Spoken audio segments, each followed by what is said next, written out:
Hello friends, എല്ലാവർക്കും നമസ്കാരം. നിങ്ങളേവരും കാത്തിരിക്കുന്ന രേവതിയുടെയും സച്ചിയുടെയും നാളത്തെ വിശേഷത്തിലേക്ക് എല്ലാ കൂട്ടുകാർക്കും സ്വാഗതം. എല്ലാവർക്കും നല്ലൊരു ദിവസം ആശംസിച്ചുകൊണ്ട് തന്നെ നമുക്ക് നാളത്തെ വിശേഷത്തിലേക്ക് കിടക്കാട്ടോ. അപ്പൊ ഇന്ന് രാവിലെ ഞാൻ വിശേഷം ഇട്ടിട്ടുണ്ടായിരുന്നില്ല, കാരണം കുറച്ച് തിരക്കൊക്കെ ആയിരുന്നു. പിന്നെ ഇന്നലെ നമ്മൾ പ്രമോ ചെയ്തിട്ടുണ്ടായിരുന്നു. അപ്പം ഏകദേശം എന്റെ വീഡിയോസ് ഒക്കെ കാണുന്നവർ പ്രമോയും കാണുന്നതാണ്. അപ്പൊ അവർക്ക് അറിയാം ഇന്ന് നടന്ന സംഭവം എന്താണെന്ന്. നമ്മുടെ രേവതിനെ ഒഴിവാക്കാൻ വേണ്ടി നമ്മുടെ ശ്രുതി ചെറിയൊരു കുറുക്കു വഴി പ്രയോഗിച്ച് നമ്മുടെ മീര എന്ന് പറയുന്ന കൂട്ടുകാരിനെ കൊണ്ട് അവിടെ നിന്ന് നമ്മുടെ രേവതിനെ കൊണ്ടുപോകും. അപ്പൊ രേവതി പൂക്കടയിലൊന്നും പോകാതെ അന്ന് ആ കുഞ്ഞിന്റെ അടുത്ത് ഇരിക്കാന്ന് വെച്ചതാണ്. പക്ഷെ അങ്ങനെ ഇരുന്ന് കഴിഞ്ഞിട്ടുണ്ടെങ്കിൽ ശ്രുതിയുടെ പണി പാടും. ശ്രുതിക്ക് എങ്ങനെയെങ്കിലും അവിടെ നിന്ന് ശ്രുതിയുടെ അമ്മേനെയും മോനെ പറഞ്ഞയക്കണം. അവിടെ ഒത്തിരി ദിവസം നിന്ന് കഴിഞ്ഞിട്ടുണ്ടെങ്കിൽ അറിയാലോ, അത് വലിയ വിഷയമാകും. അപ്പൊ അതുകൊണ്ട് തന്നെ എങ്ങനെയെങ്കിലും ഒഴിവാക്കണം. അതിനുവേണ്ടിയാണ് നമ്മുടെ രേവതിനെ അവിടുന്ന് മാറ്റിയത്. പുറകെ ചന്ദ്രനെയും രവീന്ദ്രനെയും അവിടുന്ന് മാറ്റുകയാണ്. അപ്പൊ ചന്ദ്രയോട് പറയാണ്, അമ്മ അച്ഛനെയും വിളിച്ചുകൊണ്ട് ഇവിടുന്ന് പൊക്കോ, ബാക്കി കാര്യങ്ങളൊക്കെ ഞാൻ ഏറ്റു, ബാക്കി കാര്യങ്ങളൊക്കെ ഞാൻ ചെയ്തോളാം. അമ്മ ഇവിടെ വരുമ്പോൾ ഇവർ കാണത്തില്ല, അത് ഉറപ്പാണ്. അപ്പൊ അതിനുള്ള ചെറിയ തന്ത്രങ്ങളൊക്കെ പ്രയോഗിക്കാൻ പോവുകയാണ്. അപ്പൊ അതുകൊണ്ട് നിങ്ങൾ ഇവിടെ വേണ്ട, നിങ്ങൾ ഇവിടെ ഇല്ലാതിരിക്കുന്നത് തന്നെയാണ് നല്ലത്. പിന്നെ വീട്ടുകാരും ഇല്ലെന്ന് വരുമ്പോൾ അവരെ ഇറങ്ങി പൊക്കോളൂല്ലോ. ചെറിയൊരു നൂറുങ്ങ് വിത്തിയൊക്കെ എന്തെങ്കിലും ഉണ്ടെന്നൊക്കെ പറഞ്ഞ് ചന്ദ്രനെ നൈസ് എവിടെ നിന്ന് ഒഴിവാക്കുകയാണ്, ചന്ദ്രനെ രവീന്ദ്രനെ. അപ്പൊ രവീന്ദ്രൻ ആദ്യം പോകാൻ കൂട്ടാക്കിയില്ലെങ്കിലും അമ്പലത്തിലേക്കാണ്, ശ്രുതിക്ക് വേണ്ടിയാണ്, കുറച്ച് നേർച്ചയുണ്ട് എന്നൊക്കെ പറഞ്ഞ് നമ്മുടെ രവീന്ദ്രനെ നിർബന്ധിച്ച് കൂട്ടിക്കൊണ്ട് പോവുകയാണ്. അപ്പൊ സച്ചി പറയുന്നുണ്ട് ഞാൻ കൊണ്ടാക്കാമെന്ന്. അപ്പോഴത്തേക്കും രവീന്ദ്രൻ പറയാ, വേണ്ട, നിനക്കൊരു ഓട്ടം ഉള്ളതല്ലേ, ആ ഓട്ടം കളയണ്ട എന്ന്. അപ്പം അമ്മ ഇങ്ങനെ കൂട്ടിക്കൊണ്ട് പോകുന്ന സൂക്ഷിച്ചോണം കേട്ടോ അച്ഛാ എന്നൊക്കെ ഇങ്ങനെ പറയുന്നുണ്ട്. അപ്പോഴത്തേക്കും നമ്മുടെ ചന്ദ്രയാണെങ്കിൽ, പിന്നെ എന്റെ ഭർത്താവിനെ ഞാൻ കൊണ്ടുപോകുന്നതിന് നിനക്ക് എന്താടോ കുഴപ്പം? നീ വരുന്നതിന് മുമ്പ് എന്റെ ഭർത്താവ് എന്റെ കൂടെ തന്നെയാണ് ജീവിച്ചത്, നീ കൂടുതൽ ആളൊന്നും ആകണ്ട, എനിക്കറിയാം എന്റെ ഭർത്താവിനെ കൊണ്ടുപോകാന്, ഞങ്ങൾ ഒരുമിച്ച് പോയിട്ടുള്ളതാ ഇതിനു മുമ്പും, നീ കൂടുതൽ ഇടങ്ങേറായിട്ട് നിൽക്കേണ്ടെന്നൊക്കെ പറഞ്ഞ് നമ്മുടെ ചന്ദ്ര അതും ഇതുമൊക്കെ പറഞ്ഞു. ഏറ്റവും ലാസ്റ്റ് സച്ചി പറഞ്ഞു, അച്ഛാ സേഫ് ആയിട്ട് പോയിട്ട് വരണം കേട്ടോ എന്നൊക്കെ പറഞ്ഞ് നമ്മുടെ സച്ചി അവരെ പറഞ്ഞയക്കുകയാണ്. അത് കഴിഞ്ഞാണ് നമ്മുടെ സച്ചിക്ക് പോകാനുള്ളത്. അപ്പൊ സച്ചി മാത്രം പോയിട്ടില്ല. അപ്പൊ സച്ചിക്ക് പെട്ടെന്ന് ഒരു ഫോൺ കോൾ വരികയാണ്. അപ്പൊ ആരാന്ന് ചോദിച്ചപ്പോഴത്തേക്കും, അതെ ഞാൻ ഓട്ടം വിളിച്ച ആളായിരുന്നു, ഇപ്പൊ തൽക്കാലം വരണ്ട എന്ന് ആണ് അയാൾ വിളിച്ച് പറയുന്നത്. അപ്പോഴത്തേക്ക് സച്ചിക്ക് സന്തോഷമായി. സച്ചി പറഞ്ഞ, ഏതായാലും രക്ഷപ്പെട്ടു മോനെ, ആദ്യക്കൂട്ടാ നിന്റെ അടുത്ത് ആരും ഇല്ലല്ലോ, രേവതി ആന്റി ഇല്ല, ഇവിടെ ആരുമില്ല, ഏതായാലും എനിക്ക് ഇരിക്കാൻ പറ്റൂലോ, ഏതായാലും ഞാൻ ഇന്ന് നിന്റെ കൂടെ ഇരുന്നോളാം. ഇനിയിപ്പോ ഞാൻ ഓട്ടോ ഒന്നും പിടിക്കുന്നില്ല, ഓട്ടോ ഒന്നും കിട്ടാൻ ചാൻസ് കുറവാ, രാവിലെ വന്നൊരു ഓട്ടോ അല്ലേ, അത് പോയി, സാരമില്ല, ഞാൻ നിന്റെ അടുത്ത് ഇരുന്നോളാം എന്നിങ്ങനെ ആദിയോട് പറയുമ്പോഴത്തേക്കും ആദിക്ക് ഒരുപാട് സന്തോഷമാവുക. അങ്ങനെ ആദിക്ക് സിനിമ വെച്ച് കൊടുക്കുന്നു, പാട്ട് കേൾപ്പിക്കുന്നു.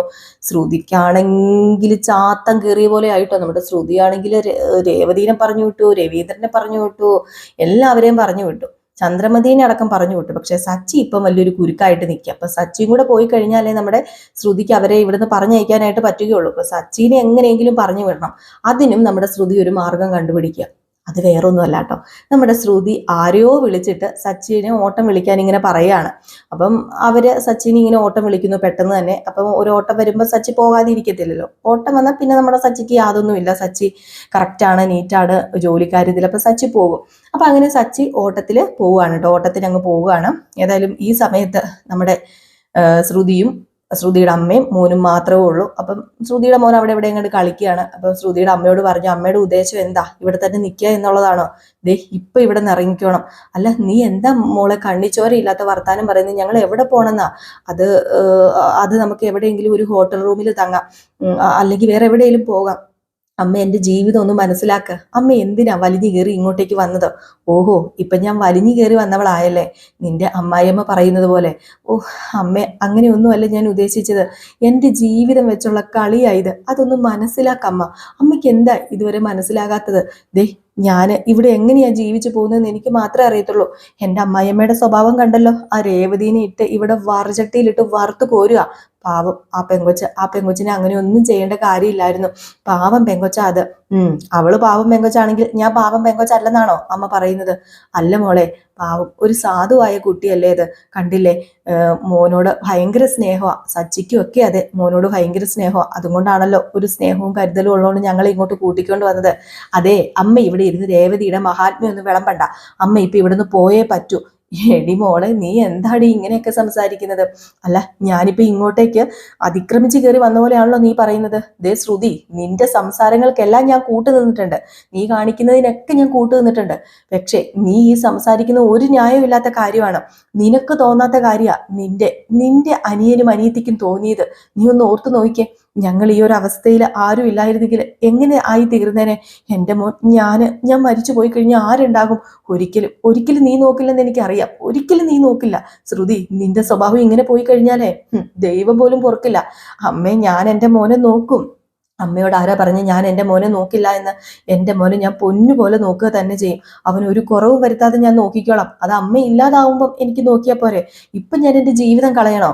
ഓഹോ, അപ്പം ആ ഒരു ഹോസ്പിറ്റലിൽ ഞാൻ നിർബന്ധിച്ച് ഇവനെയും കൂട്ടി വന്ന് നിന്റെ ജീവിതം തകർക്കാൻ വന്നതാണെന്നാണോ നീ പറയുന്നത്? അതെ, നീ ഒന്ന് ചിന്തിക്കണം. രക്തത്തിൽ കുളിച്ച് കിടന്ന എൻ്റെ മോനെ ഹോസ്പിറ്റലിൽ എത്തിച്ചപ്പം ഈ ഹോസ്പിറ്റലിലേക്ക് അവര് ചീട്ടെടുത്ത് തന്നത് അതെന്തിനാണെന്നറിയാമോ? ഈ ഹോസ്പിറ്റലിൽ ഉള്ളൂ സൗകര്യങ്ങളൊക്കെ. അതുകൊണ്ട് ഒരു ഓപ്പറേഷൻ നടത്താൻ വേണ്ടി ആ ഒരു സമയത്ത് നീ ഇവിടെ ഉണ്ടെന്നോ? നിന്നെക്കുറിച്ച് ഒന്നുമല്ല ഞാൻ ചിന്തിക്കുന്നത്, ഞാൻ എൻ്റെ മോനെക്കുറിച്ച് ചിന്തിക്കുന്നത്. പക്ഷെ അത് ഞാനല്ല ചിന്തിക്കേണ്ടത്, നീയാ. എൻ്റെ കുഞ്ഞും മരണവെപ്രാളം എടുത്ത് വേദന അനുഭവിച്ചപ്പോൾ ഞാൻ നീ ഉണ്ടെന്ന് ഓർക്കുവോ അല്ലെങ്കിൽ നിന്റെ ജീവിതം പോകുമോ എന്നൊന്നും അല്ല ചിന്തിച്ചത് മോളെ. അത് ശരിയാണ്, അത് ഈ അമ്മ ചെയ്ത തെറ്റൊന്നുമല്ല, ഏതൊരമ്മമാരും ചെയ്യുന്ന കാര്യം അത്. പക്ഷെ നീ ഒരു അമ്മയാണെങ്കിലേ അങ്ങനെ ചെയ്തേനെ. നിനക്കിങ്ങനെ നടന്നാൽ മതിയല്ലോ, നീ ഒരു അമ്മയല്ലല്ലോ അല്ലേ? അത് പിന്നെ അമ്മേ, ഞാൻ അവന്റെ അമ്മയാണ്, എനിക്കറിയാം. എൻ്റെ മോനവന്, ഞാൻ അവന്റെ അമ്മ. ഏതായാലും ഇത് പതുക്കെ കേട്ടുകൊണ്ട് വരികയാണ് കേട്ടോ നമ്മുടെ ശ്രുതിയുടെ മോൻ അങ്ങ് അന്തം വിട്ട് നിൽക്കുകയാണ് കേട്ടോ. അപ്പം ഇവര് കാണുന്നുമില്ല നമ്മുടെ ആദിക്കുട്ടൻ വരുന്നത്, ആദി വന്നത് കാണുന്നുമില്ല. അങ്ങനെ ശ്രുതി ഇങ്ങനെ പറഞ്ഞുകൊണ്ടിരിക്കുക, ഞാനാ ഇവന്റെ അമ്മ, എനിക്കറിയാം. നോക്കേണ്ട സമയത്ത് ഞാൻ ഇവനെ നോക്കും. ഇപ്പൊ എന്റെ ജീവിത സാഹചര്യം ഇങ്ങനെയായി പോയില്ലേ, അതുകൊണ്ടല്ലേ. ഓ, നീ നിന്റെ ജീവിതം മാത്രമല്ലേ നോക്കുന്നുള്ളൂ? എപ്പ പറഞ്ഞാലും നിന്റെ ജീവിതം. ഈ വളർന്നു വരുന്ന കുഞ്ഞിനൊരു ഭാവി ഉണ്ടെന്ന് നീ ചിന്തിക്കുന്നുണ്ടോ? അതിന്റെ അച്ഛൻ ആര്, അമ്മ ആര് എന്ന് നിന്റെ അമ്മായിയമ്മ തന്നെ ഇന്ന് ചോദിച്ചില്ലേ? അപ്പൊ അച്ഛൻ മരിച്ചുപോയി, അമ്മ മരിച്ചുപോയി എന്നൊക്കെ പറയേണ്ടി വരുന്ന ഒരു അവസ്ഥയുണ്ടല്ലോ, അത് ഒരമ്മയ്ക്ക് സഹിക്കില്ല. പക്ഷെ നീ അതൊക്കെ സഹിച്ചു നിൽപ്പുണ്ടെങ്കിൽ അത് നിന്റെ ജീവിതത്തിന് വേണ്ടിയാ, അല്ലാതെ അത് ആദിമോന്റെ ജീവിതത്തിന് വേണ്ടി അല്ലല്ലോ. അവൻ നിന്റെ മകനൊക്കെയാണ്. പക്ഷെ ആ ഒരു സ്ഥാനം നീ അവന് കൊടുക്കുന്നില്ല. കൊടുക്കുന്നവർ അമ്മയെ പോലെ സ്നേഹിക്കുവാണെങ്കിൽ സ്നേഹിക്കട്ടെ, രേവതി കൊടുക്കട്ടെ, സ്നേഹിക്കട്ടെ. നീ അതിനെന്തിനാ മോളെ കുറ്റപ്പെടുത്തുന്നത്? അവൻ അവിടെ നിന്നെങ്കിലും ഒരു അമ്മയുടെ സ്നേഹം കിട്ടട്ടെ, ഒരു വാത്സല്യം കിട്ടട്ടെ. ഓ, നിർത്തുന്നുണ്ടോ? നിർത്ത്, ഇനി മതി. രേവതിയെ കുറിച്ച് അമ്മ ഇവിടെ ഒന്നും പറയണ്ട. അമ്മ ഇപ്പൊ ഇവിടെ നിന്ന് ഇറങ്ങണം. അവനെയും കൊണ്ട്. അവനെന്റെ മോന, അവനെന്റെ സ്വന്തം മോന, എന്റെ രക്തവാ. എനിക്കറിയാം ആ ഒരു ഫീലിങ്സും ആ ഒരു വിഷമമൊക്കെ എന്താണെന്ന് എനിക്കേ അറിയത്തുള്ളൂ. സ്വന്തം കുഞ്ഞിനെ പിരിഞ്ഞ് നിൽക്കേണ്ടി വരുന്ന ഒരു അമ്മയുടെ അവസ്ഥ അതെന്താണെന്ന് എനിക്കേ അറിയത്തുള്ളൂ. അത് അമ്മയ്ക്ക് പറഞ്ഞാൽ മനസ്സിലാവില്ല. ഇത് കേട്ടപ്പോഴത്തേക്കുമാണ് പെട്ടെന്ന് അമ്മമ്മേ എന്നൊരു വിളി വന്നത്. അപ്പോഴത്തേക്കും പെട്ടെന്ന് തിരിഞ്ഞു നോക്കിയപ്പോൾ ആദ്യം നിൽക്കുക. അപ്പം ആദ്യയുടെ അടുത്ത് നിന്നിട്ട് എന്താ മോനെ എന്നിങ്ങനെ ചോദിച്ചു കേട്ടോ ശ്രുതിയുടെ അമ്മ. അത് ആന്റി ആണല്ലേ എൻ്റെ അമ്മ, എൻ്റെ അമ്മ ആന്റി ആണല്ലേ? അപ്പൊ എൻ്റെ അമ്മ ആന്റിയാ എന്ന് പറഞ്ഞു ആ കുട്ടി അങ്ങോട്ട് കരയാനും തുടങ്ങാണ് കേട്ടോ. വല്ലാത്തൊരവസ്ഥ. ശ്രുതിക്ക് എന്ത് ചെയ്യണമെന്ന് അറിയില്ല. ശ്രുതിക്ക് അപ്പോഴാണ് മനസ്സിലായത് തൻ്റെ മകൻ സത്യങ്ങളൊക്കെ അറിഞ്ഞു കഴിഞ്ഞിരിക്കുന്നു. തൻ്റെ അമ്മയാണ് ഇത്രയും നാൾ താൻ വിളിച്ചുകൊണ്ട് നടന്ന ആന്റി എന്നൊരു ആ സത്യം അറിഞ്ഞിരിക്കുന്നു എന്ന്. സത്യമായിട്ടും ശ്രുതി അവിടെ ഇല്ലാണ്ടാവുകയാണ്. ശ്രുതിക്ക് എന്ത് ചെയ്യണമെന്ന് അറിയില്ല. അപ്പോഴത്തേക്കും നമ്മുടെ ശ്രുതിയുടെ അമ്മ പറഞ്ഞു, അത് പിന്നെ മോനെ എനിക്ക് മനസ്സിലായി, ഞാൻ എല്ലാം കേട്ടു. ആന്റി ആണല്ലേ എൻ്റെ അമ്മ? എനിക്ക് എൻ്റെ അമ്മേനെ കാണണം എന്ന് പറഞ്ഞ് നേരെ ശ്രുതിയുടെ അടുത്ത് എന്നിട്ട് ഒരൊറ്റ കെട്ടിപ്പിടുത്ത ശ്രുതിയുടെ കൺട്രോളും പോയിട്ടോ. ശ്രുതി അങ്ങ് കെട്ടിപ്പിടിച്ച് അങ്ങ് കരയാൻ അങ്ങ് തുടങ്ങിയില്ലേ. ശ്രുതി ഭയങ്കര കരച്ചിലെന്ന് പറഞ്ഞാൽ ഭയങ്കര കരച്ചില്. ഏതായാലും അപ്പോഴത്തേക്ക് നമ്മുടെ ശ്രുതി തന്നെ പറയാണ്, മോനെ നിന്റെ അമ്മ ഞാൻ തന്നെയാണെന്ന്. അപ്പം എൻ്റെ അമ്മയല്ലേ ആന്റി? അപ്പം എനിക്ക് അമ്മയുണ്ടല്ലേ? അതെ, എന്നെ എല്ലാവരും കളിയാക്കുമായിരുന്നു, അമ്മയും അച്ഛനും ഇല്ലാത്തവനാണെന്നൊക്കെ പറഞ്ഞ്. എനിക്ക് എൻ്റെ അമ്മേനെ കിട്ടിയില്ലോ. അതെ, എൻ്റെ അമ്മ സ്കൂളിൽ വരുമോ? സ്കൂളിൽ വന്നിട്ട് എല്ലാവരെയും എനിക്ക് കാണിച്ചു കൊടുക്കണം, എൻ്റെ അമ്മയാ ഈ അമ്മ എന്ന് എനിക്ക് എൻ്റെ അമ്മേനെ കാണിച്ചു കൊടുക്കണം. എൻ്റെ സ്കൂളിലുള്ള കൂട്ടുകാരന്മാരെല്ലാവരും എന്നെ കളിയാക്കും, നീ അമ്മയില്ലാത്തവനാണ്, നീ അച്ഛനില്ലാത്തവനാണെന്നൊക്കെ പറഞ്ഞ്. അതൊക്കെ കേട്ട് ഞാൻ ഒരുപാട് കരയാറുണ്ട്. ഇത് കേട്ടപ്പോഴത്തേക്ക് നമ്മുടെ ശ്രുതിയുടെ അമ്മ പറഞ്ഞു, ശരിയാ, അവന്റെ കുഞ്ഞു മനസ്സാ, അതൊക്കെ അവന് ഒരുപാട് വേദനയായിട്ടുണ്ട് മോളെ. ഏതായാലും ഈ സത്യം അവൻ അറിയണം. കാലം അവനെ ഈ സത്യം അറിയിപ്പിക്കുമല്ലെങ്കിലും. അപ്പം പിന്നെ ഇപ്പോഴത്തന്നെ അറിയുന്നതല്ലേ നല്ലത് എന്ന് പറഞ്ഞപ്പോഴത്തേക്കും, മോനെ നിന്റെ അമ്മ തന്നെയാടാ ഞാൻ, ഒരിക്കലും നിന്റെ അമ്മ മരിച്ചു പോയിട്ടൊന്നും ഇല്ലടാ എന്ന് പറഞ്ഞ് ശ്രുതി വീണ്ടും കെട്ടിപ്പിടിക്കുകയാണ്. അപ്പോഴത്തേക്കും നമ്മുടെ ശ്രുതി പറഞ്ഞു, അതെ നിന്റെ അമ്മയാ ഞാൻ, പക്ഷെ ഒരു കാര്യമുണ്ട്, മോനിപ്പോൾ ആരോടും പറയില്ല. ഇല്ല, ഞാൻ ആരോടും പറയില്ല. പക്ഷെ എൻ്റെ സ്കൂളിൽ വന്നിട്ട് എന്നെ എല്ലാവരെയും എനിക്ക് അമ്മേനെ കാണിച്ചു കൊടുക്കണം. എനിക്ക് അമ്മയുണ്ടെന്ന് എല്ലാവരും അറിയണം. എനിക്ക് സ്കൂളിൽ വരണം. എൻ്റെ അമ്മ എൻ്റെ സ്കൂളിൽ വാ അമ്മേ. അത് പിന്നെ മോനെ നീ ഒന്നും മനസ്സിലാക്ക്, ഇപ്പൊ ഇപ്പം തൽക്കാലം ഈ രഹസ്യം ആരും അറിയാൻ പാടില്ല, അത് നമ്മുടെ ജീവിതത്തെ ബാധിക്കും. എന്താ അമ്മ ഇങ്ങനെയൊക്കെ പറയുന്നത്? ഇത്രയും നാൾ ഞാൻ എൻ്റെ അമ്മയെ കാണാതിരുന്നില്ലേ? എനിക്കിപ്പോൾ എൻ്റെ അമ്മേനെ കിട്ടിയില്ലേ? എനിക്ക് അമ്മയുടെ സ്നേഹം വേണം. എനിക്ക് അമ്മ എന്നെ പഠിപ്പിക്കണം, അമ്മയുടെ കൂടെ ഇരിക്കണം, അമ്മ എനിക്ക് ചോറ് വാരി തരണം, എല്ലാം എല്ലാം എൻ്റെ അമ്മ തന്നെ എനിക്ക് ചെയ്യണം. ഒരുപാട് ഞാൻ ആഗ്രഹിച്ചതാ എൻ്റെ അമ്മയെ. എൻ്റെ കൂട്ടുകാരന്മാർക്ക് അമ്മ ചോറൊക്കെ വാരി കൊടുക്കൂലോ എന്നും. എനിക്ക് വേണം അമ്മ, എൻ്റെ അമ്മേനെ എനിക്ക് വേണം. അതെ, മോൻ്റെ അമ്മ തന്നെയാണ് ഞാൻ. പറഞ്ഞല്ലോ, മോനോട് എനിക്ക് അടങ്ങാത്തത്രയും സ്നേഹമുണ്ട്. അത് പറഞ്ഞറിയിക്കാനൊന്നും പറ്റില്ല. പക്ഷേ ഈ അമ്മയുടെ സാഹചര്യം മോനൊന്നും മനസ്സിലാക്കണം. ഇല്ല, എനിക്ക് എൻ്റെ അമ്മയാണെന്ന് എല്ലാവരോടും എനിക്ക് പറയണം എന്ന് പറഞ്ഞ് കൊച്ചു വാശി പിടിക്കാൻ തുടങ്ങി കേട്ടോ. അപ്പൊ ശ്രുതി പറഞ്ഞു, ഡാ നിർത്തടാ നീ, നിന്നോട് ഞാൻ പറഞ്ഞില്ലേ നിന്റെ അമ്മ തന്നെയാ ഞാൻ. പക്ഷെ നീ ഞാൻ പറയുന്ന ഒന്ന് കേക്ക് മോനെ. എന്താ എന്താ ഞാൻ കേൾക്കേണ്ടത്? വേറൊന്നുമല്ല, നിന്റെ അമ്മയല്ലേ ഞാൻ. അപ്പൊ ഞാൻ പറയുന്നത് നിനക്ക് കേൾക്കത്തില്ലേ? ഇപ്പൊ തൽക്കാലം നീ ഇതാരോടും പറയാൻ പാടില്ല, ഇതാരും അറിയാൻ പാടില്ല.